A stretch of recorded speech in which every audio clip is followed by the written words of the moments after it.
सोमती अमावस्या है और सोमती अमावस्या के साथ में पुष्य नक्षत्र भी है, जिसको सोम पुष्प कहते हैं।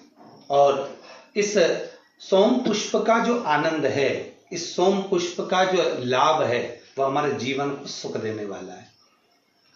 शिव महापुराण के अंतर्गत या लिंग पुराण के अंतर्गत या नर्मदा पुराण के अंतर्गत, नारद पुराण के अंतर्गत हम जब सोमती का महत्व श्रवण करते हैं, कई बार आपको हमने शिव महापुराण में भी सोमती अमावस्या के महत्व को समझाया है कि सोमती अमावस्या का महत्व क्या है, सोमती अमावस्या का लाभ क्या है, हम शंकर की कैसे आराधना कर सकते हैं, हम शंकर को कैसे प्राप्त कर सकते हैं, शिव को पाने का तरीका क्या है, और वो भी श्रावण के महीने में। सोमती साल भर में सोमती अमावस्या 1 या 2 पड़ती है, पर अब की बार जो योग बना है वो श्रावण के महीने में सोमती अमावस्या का योग बना, उसके साथ में पुष्य नक्षत्र पड़ रहा है, जिसको सोम पुष्प कहते हैं।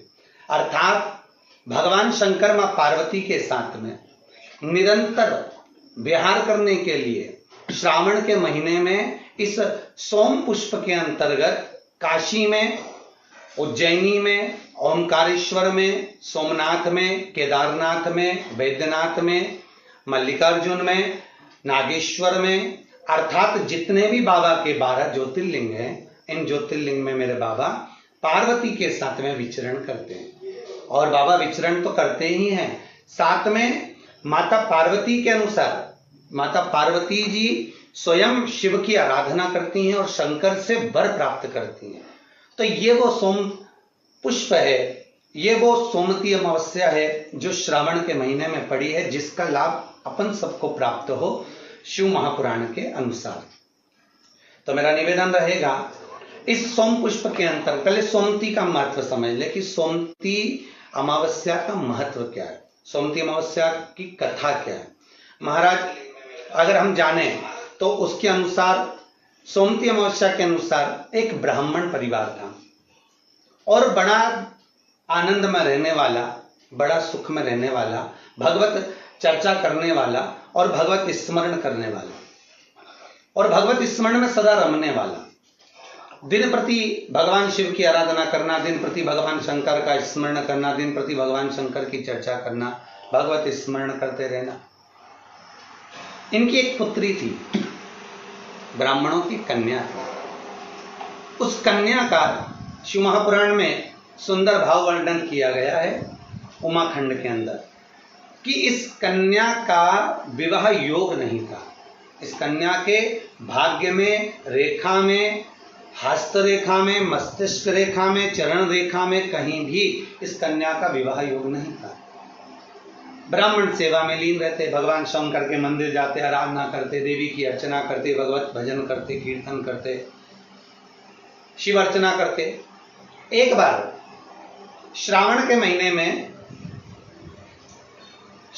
महीने में ही क्या हम कहें कि विचरण करते करते श्रावण का महीना लग गया था और ये शिव के मंदिर से आए और अपने घर में विराजमान थे। ब्राह्मण परिवार अपनी बेटी को लेकर आए, शिव मंदिर से आराधना कर कर, पूजन कर कर, जल चढ़ाकर, अभिषेक कर कर जब घर पर आए हैं, बैठे, कुछ ब्राह्मणों ने आवाज लगाई, कुछ संतों ने आवाज लगाई, भिक्षाम दे, हमको भूख लग रही है। संतों ने जब आवाज लगाई, ब्राह्मणों के घर में से कन्या बाहर निकल कर आई और कन्या ने बाहर निकल कर आकर कहा, संतों आप हमारे घर में प्रवेश करिए, आइए। आसन दिया, बिठाया, बिठाकर निवेदन किया, संतों हम आपके लिए क्या सेवा कर सकते हैं। ब्राह्मण और ब्राह्मणी आए, निवेदन करा, नमन करा, प्रणाम करा। संतों ने कहा हमें बहुत भूख लगी है, यदि कुछ भोजन प्राप्त हो जाए तो हम आगे के लिए रास्ता बना लें और हम चले जाएं। ब्राह्मण ब्राह्मणी ने पुत्री से कहकर भोजन सिद्ध किया, सभी ने मिलकर भोजन बनाया, संतों को भोजन कराया। जाते हुए संत जाने लगे। ब्राह्मण ब्राह्मणी को देखकर यथा योग्य आशीर्वाद दिया।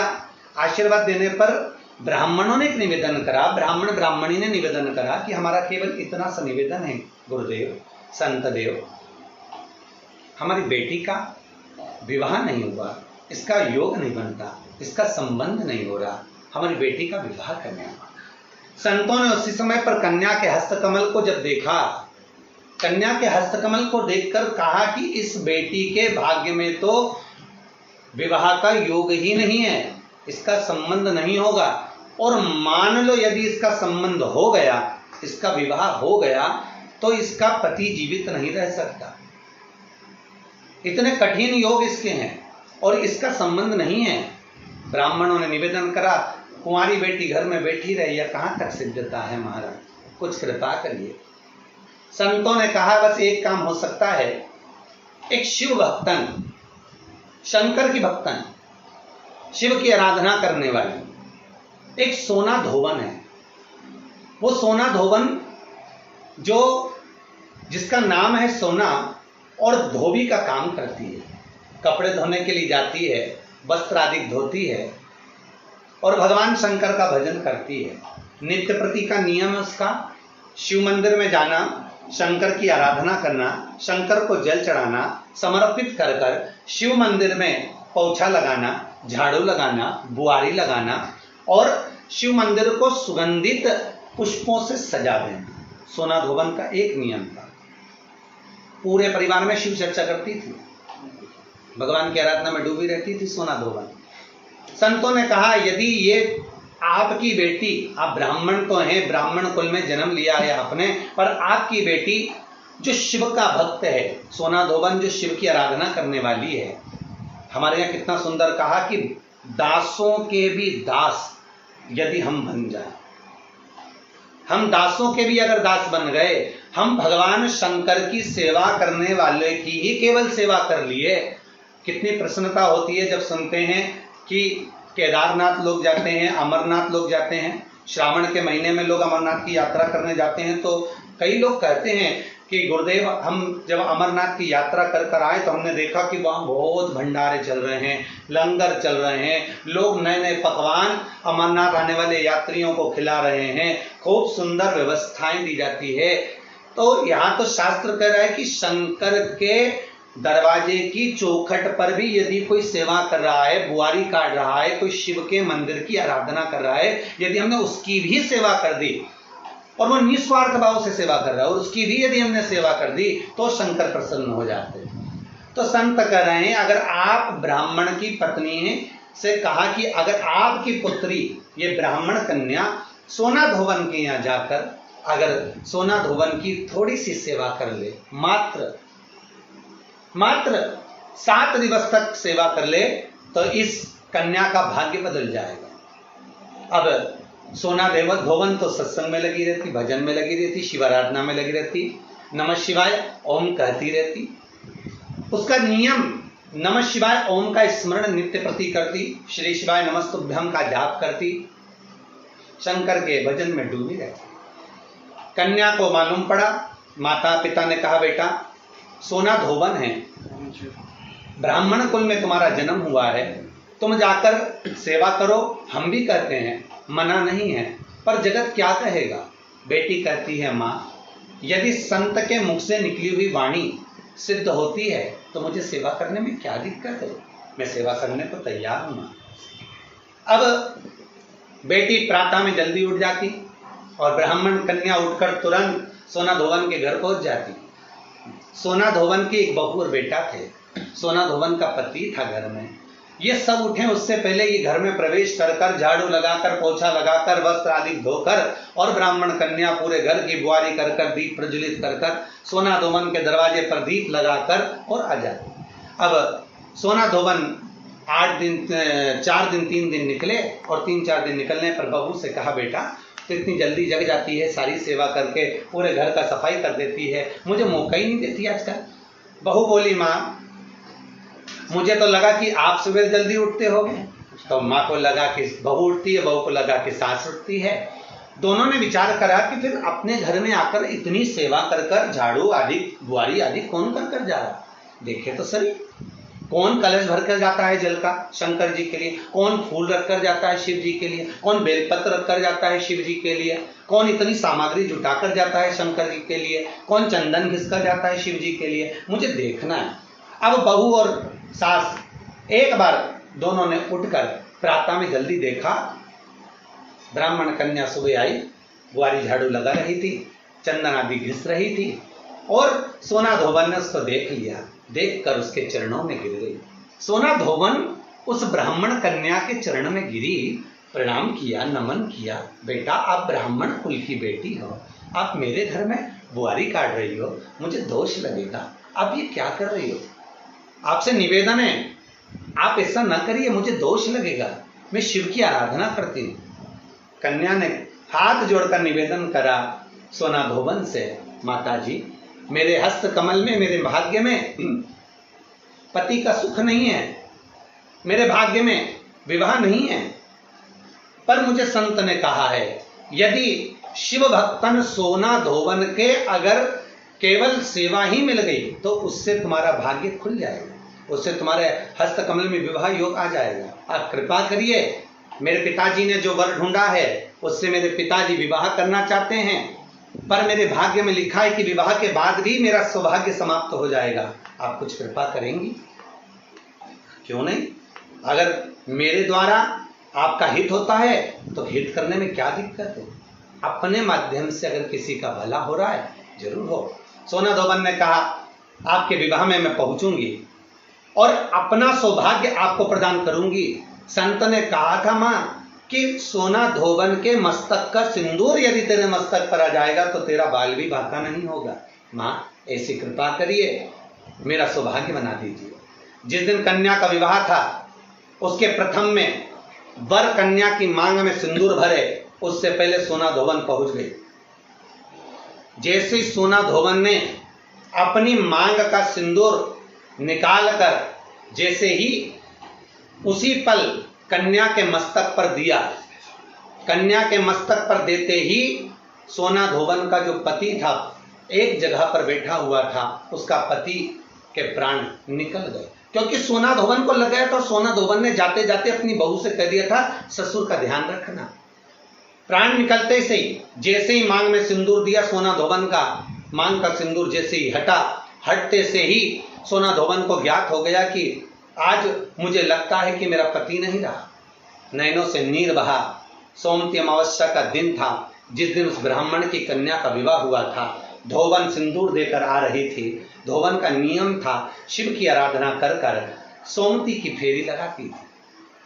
आज वही सोमती अमावस्या पड़ गई, और सोमती अमावस्या पड़ी तो जब घर से चली तो हाथ में कोई वस्तु नहीं थी।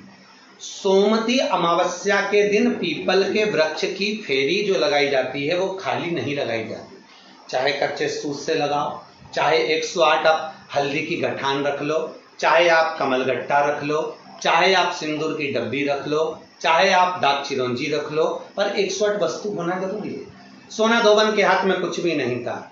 पीपल के वृक्ष को देखा, सोमती अमावस्या है और मेरा नियम है मैं सोमती अमावस्या को 108 फेरी देती हूं अखंड सौभाग्य के लिए। लगा, उधर पति तो चला गया था।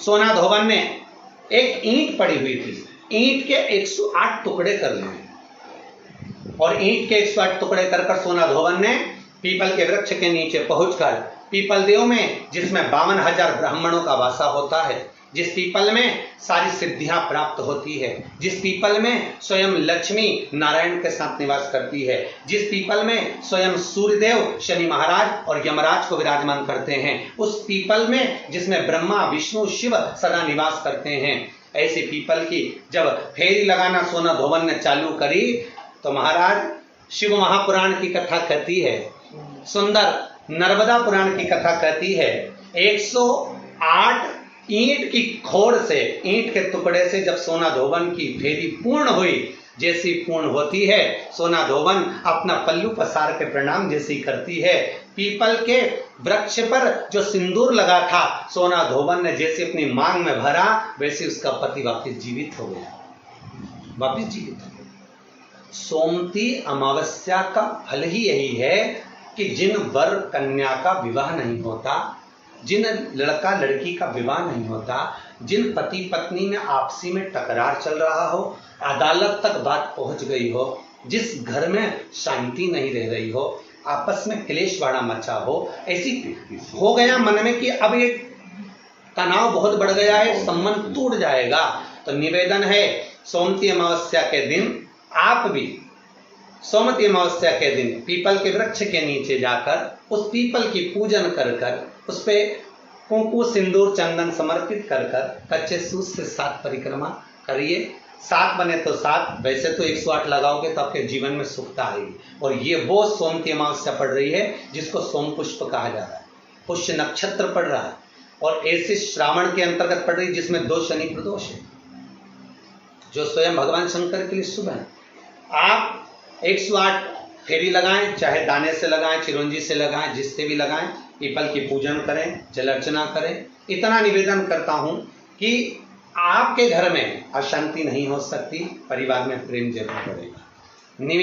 निवेदन है जिसके घर में क्लेश बहुत मचा हुआ है, या कोई पैसा खाकर चले गया, धन नहीं दे रहा, रुपया नहीं दे रहा और बहुत मशक्कत कर लिए, हाथ जोड़ लिया, पांव पड़ लिया, रुपया नहीं दे रहा, तो काली तिल्ली को पानी में गला दीजिए और पानी में गलाकर उसको सुबह पीस लीजिए। सोमती अमावस्या के दिन सुबह पीस लो, पीस कर एक कटोरी में उसमें पीला चंदन मिला लीजिए, उसको लेकर जाइए। 1 लोटे में दूध और जल लेकर जाइए, 5 बेलपत्र लेकर जाइए, शंकर के मंदिर में पहुंचिए। शंकर जी के शिवलिंग को वो जो तिल आपने पीसी है उस तिल को आप मिक्सर में मत पीसना, हाथ से कूटिए या कोई बेलन से या कोई वस्तु से उसको पीसिए और पीस कर उसका उत्तन तैयार करिए, उसमें चंदन मिलाकर शंकर के शिवलिंग को समर्पित करिए, शंकर के शिवलिंग को लगाइए।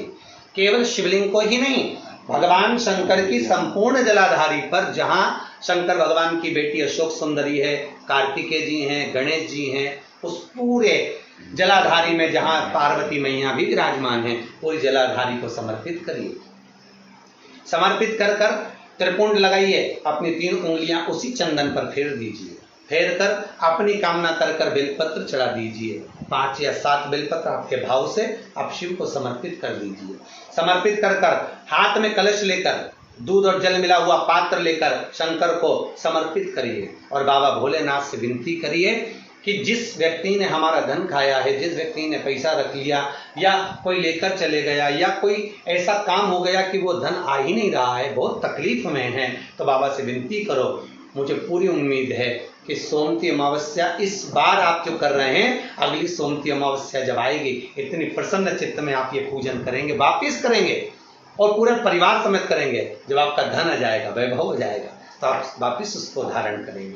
फिर नहीं और लिख के रखना, अगली सोमती को फिर करना, जब सोमती अमावस्या पड़े फिर उसको करिएगा, आपको फल अधिक मिलेगा। मेरा निवेदन, जिन कन्या और वर के विवाह नहीं हो रहे, वो सोमती अमावस्या के दिन जाकर बाबा पीपल के पेड़ की फेरी अवश्य दें। 108 नहीं बने 7 अवश्य दें। पूजन कर कर दिया लगा